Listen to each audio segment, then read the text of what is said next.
conference will now be recorded.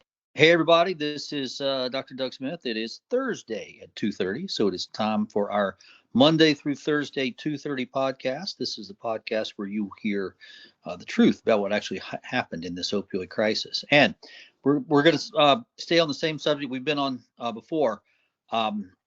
This is something that, as I'm putting together Chapter 5, as I'm editing Chapter 5, I keep coming back to this, and it's a bigger part of the opioid crisis than I had originally given it credit for.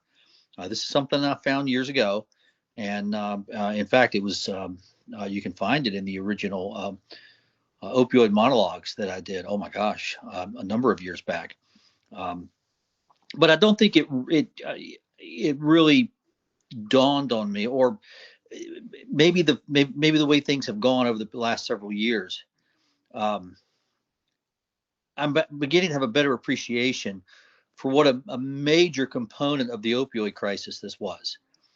Okay, and what you're looking at is from 2002. Okay, I pulled this off of what's called the Federal Register. Okay, that's kind of the official book of the federal government.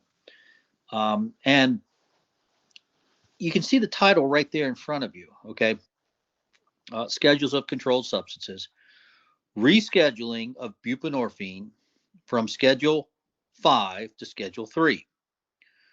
Agency DEA. Action Final Rule. Why in the world would something this boring be so important? Okay, this was a process to reschedule buprenorphine from a 5 to a 3. Okay, but now stop and think about it. Why would you want to reschedule buprenorphine? Okay, especially going into the opioid crisis. Okay, buprenorphine was the antidote for the genetic poisoning. Buprenorphine is the only thing that stabilized people who'd been genetically damaged. Okay, let's look at it from the perspective of buprenorphine being an antidote. An antidote is any medicine that's given to reverse the symptoms of a poisoning. Okay, that's what an antidote is. You've been poisoned, here's the antidote.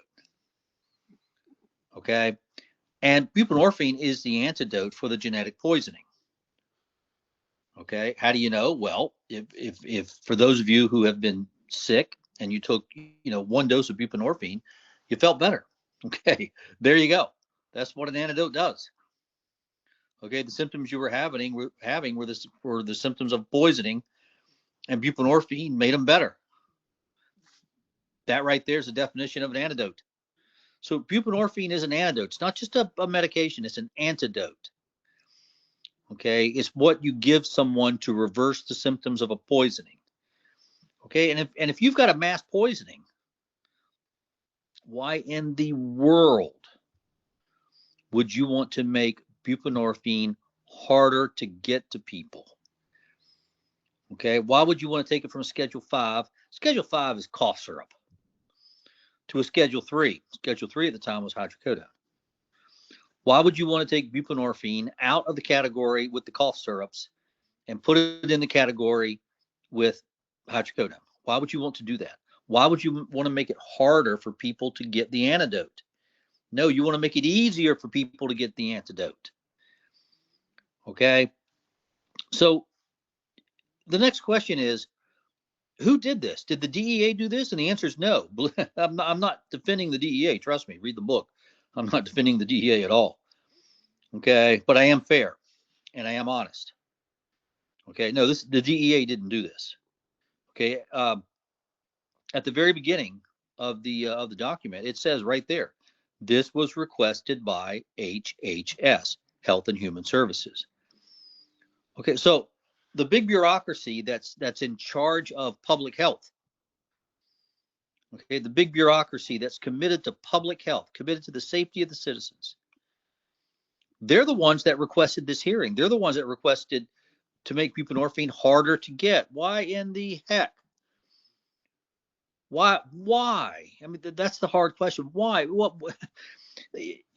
those of you who've taken buprenorphine, how many people do you know that have overdosed on buprenorphine? Okay, how many people do you know who've been harmed by buprenorphine? Okay, buprenorphine is really only dangerous to kids that, you drop a pill on the floor and the kid picks it up and takes it. That's dangerous. Okay, and by the way, make sure that your buprenorphine is always kept away from children. Okay, but you keep the buprenorphine away from children, and there's just not a lot that's unsafe about it. Okay, you can't really get high on it. Okay, it doesn't have a lot of abuse potential. It's just an antidote, takes away the symptoms of the poisoning. Okay, so making it harder to get, taking it from a Schedule 5 to a Schedule 3, it's not based on science. There's no science behind it. In fact, if you read this entire document, which I have, nobody presents any science to support this. Nobody presents any science at all. There is no science behind this. There was no scientific reason to do this. Okay? There was no scientific reason to make buprenorphine harder to get. All right, but as you'll see in the document, and this just I can't get this out of my head. Okay, the document is an opportunity for interested parties to have a say, and so there are 10 interested parties who submit comments in this document. 10 interested parties. I love the last one. I love number 10. There are 10 interested parties, and 9 out of 10 of these interested parties identify themselves. Okay, they're this group, that group, this group, that group, and they identify themselves by name. One of the interested parties does not identify themselves, and in fact, what they've done is they've hired a stunningly powerful and expensive law firm. Okay, Hogan and Hart. Well, now it's Hogan and Lavelle. And they hired this extremely expensive, powerful law firm in Washington, D.C. Well, basically, they didn't even want buprenorphine to be a Schedule 3. They wanted to be a Schedule 2, which would have meant only the methadone clinics could handle buprenorphine. Okay, and if you read it very, very carefully, okay, there's a section J, under the 8th interested parties. Boy, I don't have this document memorized, do I? Under the 8th interested parties. And what it says is that the DEA hasn't considered the financial impact on the opioid treatment programs, which are the methadone clinics. So why did they want to make buprenorphine harder to get? Who wanted to make buprenorphine harder to get? It was the methadone clinics that wanted to make buprenorphine harder to get so that they didn't lose money. And it says it right there in this document. Just absolutely blows me away. Okay, millions of people died because they didn't have access to the antidote.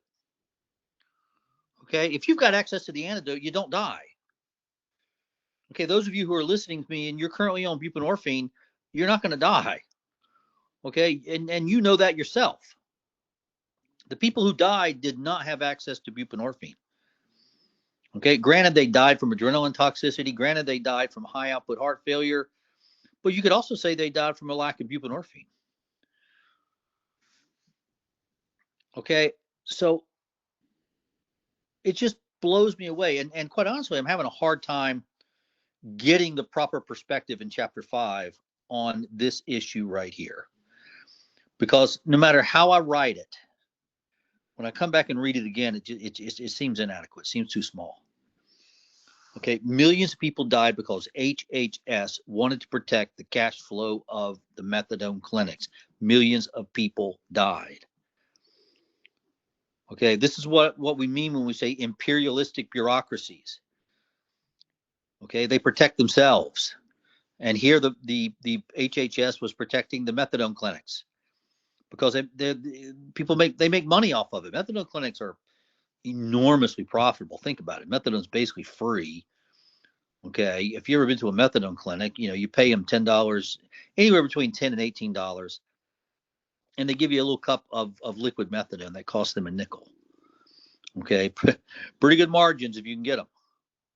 Okay, they're cash cows. They make they generate tremendous amount of cash.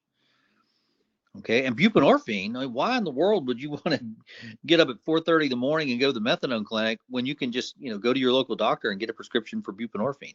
And if buprenorphine had been a Schedule 5, like it originally started out, been a Schedule 5 forever, okay, you would only need to go to your doctor twice a year.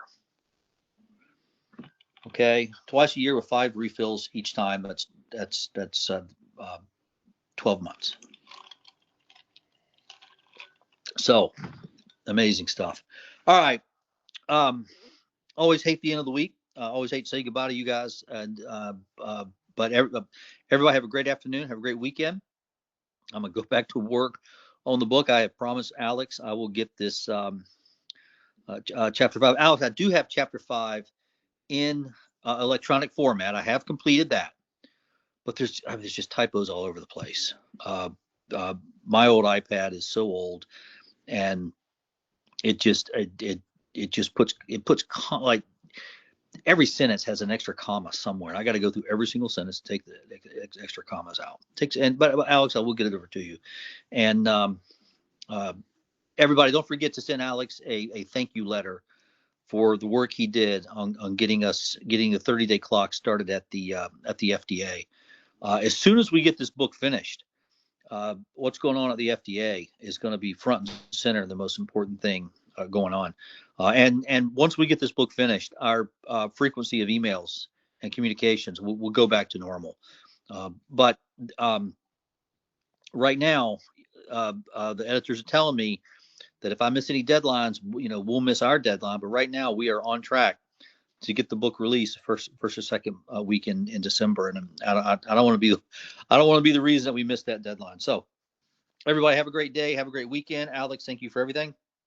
And we'll see everybody back on Monday. Bye-bye.